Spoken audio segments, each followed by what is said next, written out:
There are over 400,000 children in the United States foster care system, according to a 2018 study. There's no question that the foster system affects an incredible amount of lives in our country, whether or not it be the children moved into a new home, families attempting to integrate foster children into their lives, or the social workers taking on these cases. That is why I decided to choose to study how we can establish a sufficient training for foster families. I believe that more support and attention should be directed to members of the foster community, specifically foster families at large, to receive more focused training to increase retention rates of children placed in their initial homes. Reducing the amount of homes a child is moved into and from reduces unnecessary stressors in that child's life and can result in more positive and persistent relationships for a foster child already experiencing a drastic change in their life.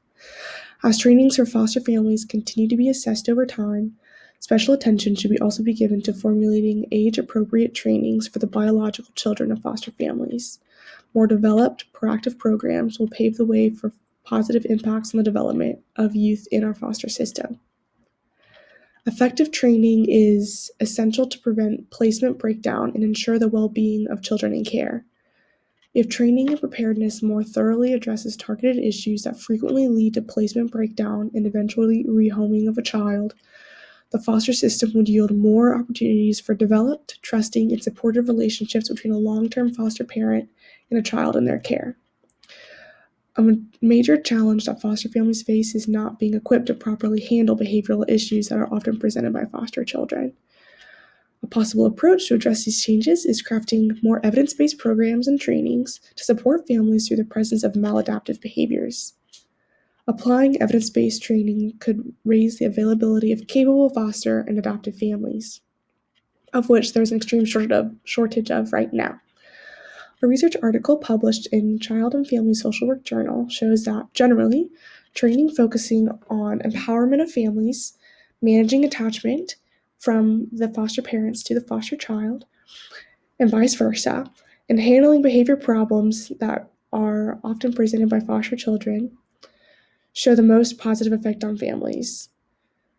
It is common for trainings to include these three issues because they are shown to be so effective, but it is also common to see that many trainings lack a sufficient amount of emphasis in these areas.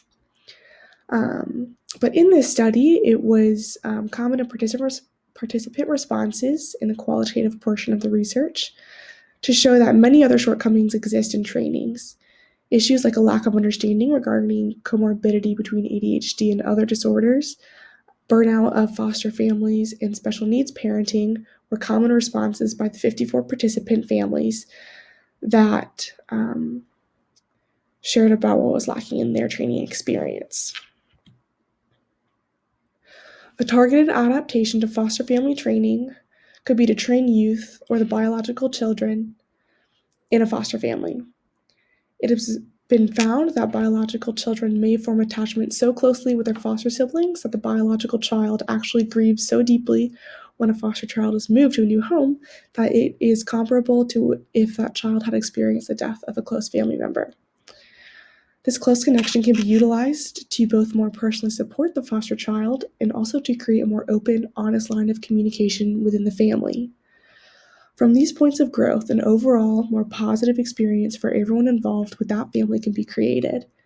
In the article titled Improving Preparation for Foster Care, Developing a Child-Friendly Training Curriculum for Families Who Foster, the authors have crafted a new model for shaping a typical foster care training curriculum, adapting it to teach children of various ages about the same original concepts.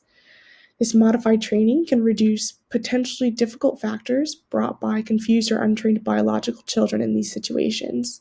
For example, if a biological child is not prepared for a change in physical boundaries, the potential of traumatic encounters or previously unwitnessed behaviors of another child, the foster parent now must also tend to not only the needs of the foster child, but also to the changing needs of their own biological children. Establishing more thorough and age-appropriate content training for youth and foster families has great potential to build an overall more welcoming and uplifting atmosphere to bring a foster child into. On this slide, I've included 2 example pages of an age-appropriate